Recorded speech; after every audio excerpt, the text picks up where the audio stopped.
Assalamualaikum warahmatullahi wabarakatuh. Selamat bertemu kembali dengan Pak Tomo. Kali ini kita akan membahas tentang pantun. Kita mulai ya. Bismillahirrahmanirrahim. Pantun adalah bentuk puisi lama yang terikat. Artinya bukan puisi bebas ya. Ada puisi bebas, nah pantun itu masuk puisi yang terikat. Nah, terikat oleh apa? Terikat oleh jumlah larik setiap bait dan terikat oleh rima, ya, rima. Jadi pantun itu terikat oleh jumlah larik tiap bait dan terikat oleh rima. Rimanya ABAB. Tapi ada juga yang AAAA. Nah, pantun yang rimanya AAAA disebut syair. Tiap bait pantun terdiri atas 4 baris, bersajak ABAB. Sajak itu rima ya. Rima itu bunyi akhir, bunyi akhir. Tiap larik biasanya jumlahnya 4 kata.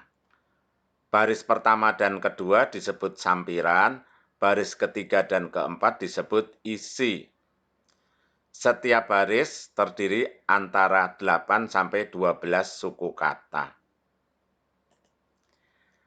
Bait. Bait adalah banyaknya baris dalam sebuah pantun. Jadi setiap 4 baris dalam pantun disebut satu bait. Baris atau larik itu merupakan kumpulan beberapa kata yang membentuk sampiran atau isi. Nah, kalau kata adalah gabungan dari suku kata yang memiliki arti.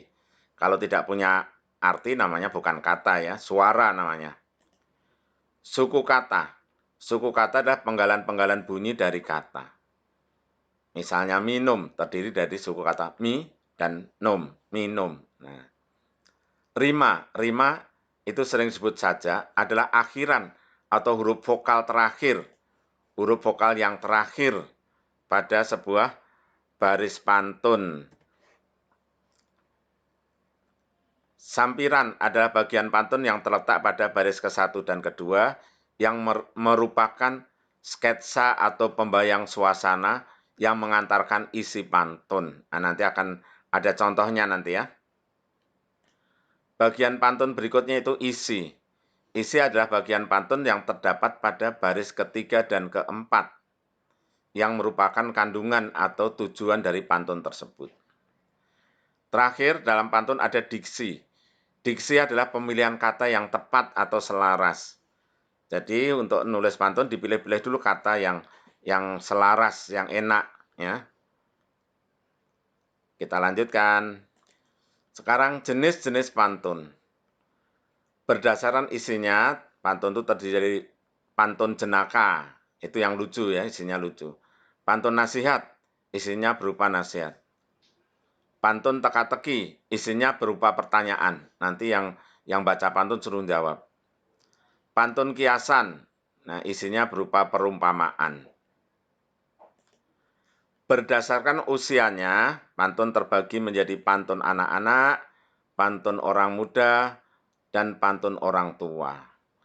Dalam hal ini pantun nasihat termasuk pantun orang tua ya. Kalau pantun jenaka bisa anak-anak, bisa orang tua, bisa orang muda. Nah, kalau pantun anak-anak biasanya yang bersukacita. Ya, tapi ada juga yang duka cita, yang sedih juga ada. Pantun orang muda biasanya tentang perkenalan, tentang hubungan asmara ya. Pantun orang tua itu berhubungan dengan nasihat, agama, atau adat budaya. Nah, sekarang kita ke contoh pantun. Ini ada contoh pantun jenaka. Limau purut di tepi rawa, buah dilanting belum masak. Sakit perut sebab tertawa, melihat kucing duduk berbedak. Nah, ini baris ketiga dan keempat isi. Sakit perut sebab tertawa, melihat kucing duduk berbedak. Nah, maksudnya isinya itu kita ketawa gara-gara lihat kucing pakai bedak. Nah, ini sampiran ini kadang-kadang artinya tidak jelas. Yang penting bisa mengantarkan nulis isi ini. Ini sebagai pembuka ini. Yang penting ini A, terus ini AK, ini A lagi, ini AK lagi. Nah, jadi yang pentingnya isinya ini, sakit perut sebab tertawa, melihat kucing duduk berbedak. Ini namanya isi baris ketiga keempat, yang ini sampiran. Sampiran kalau dilihat arti katanya kurang begitu bermakna ya. Yang bermakna yaitu isinya 3 dan 4. Kita lihat contoh yang lain. Jalan-jalan ke rawa-rawa. Jika capek duduk di pohon palem. Nah, ini sampiran baris pertama kedua ya. Geli hati menahan tawa. Melihat katak memakai helm. Nah, ini kita lihat sajaknya. Ini A, ini ALM.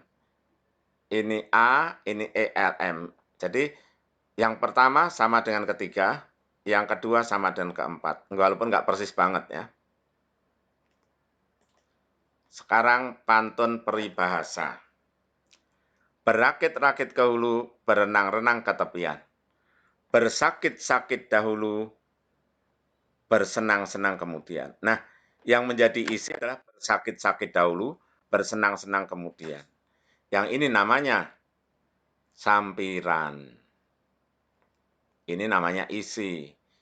Sajaknya baris pertama sama dengan baris ketiga. Baris kedua sama dengan baris keempat. Kita lanjutkan. Ke hulu memotong pagar. Jangan terpotong batang durian. Cari guru tempat belajar. Jangan jadi sesal kemudian. Maksudnya kita harus mencari guru buat belajar. Jangan nanti kalau udah tua nyesel karena kurang rajin belajar waktu kecil ya. Sekarang pantun teka-teki. Pantun teka-teki berarti suruh jawab nanti. Kalau Tuan bawa keladi, bawakan juga si pucuk rebung. Kalau Tuan bijak bestari, binatang apa tanduk di hidung? Nah, binatang apa ya? Isinya baris ketiga dan keempat. Kalau Tuan bijak bestari itu orang pinter ya. Kalau Tuan memang pinter, binatang apa tanduk di hidung? Apa coba? Teka-tekinya ada di baris ketiga dan keempat isinya. Binatang tanduk di hidung yaitu apa? Ayam, ya, tanduknya di hidung. Berikutnya, kalau Tuan muda teruna, pakai seluar dengan gayanya. Kalau Tuan bijak laksana, biji di luar apa buahnya? Loh, apa yang bijinya di luar ya? Nggak tahu juga, tanya-tanya deh. Ini ya, baris ketiga keempat merupakan isi. Isinya berupa teka-teki. Coba jawab.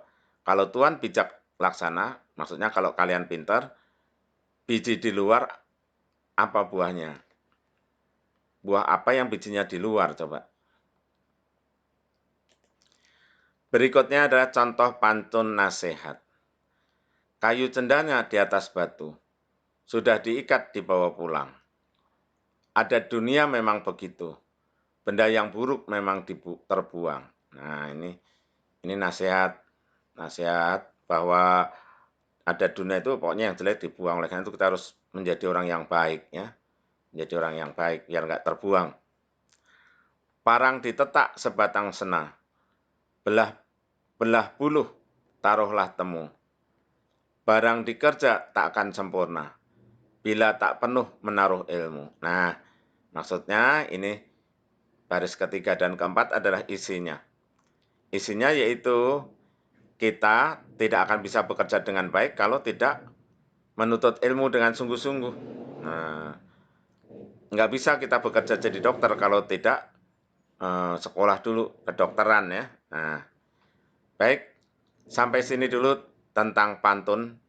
Ingat-ingat ya, jangan lupa subscribe dan sebarkan ke orang-orang lain yang memerlukan video ini. Terima kasih. Assalamualaikum warahmatullahi wabarakatuh.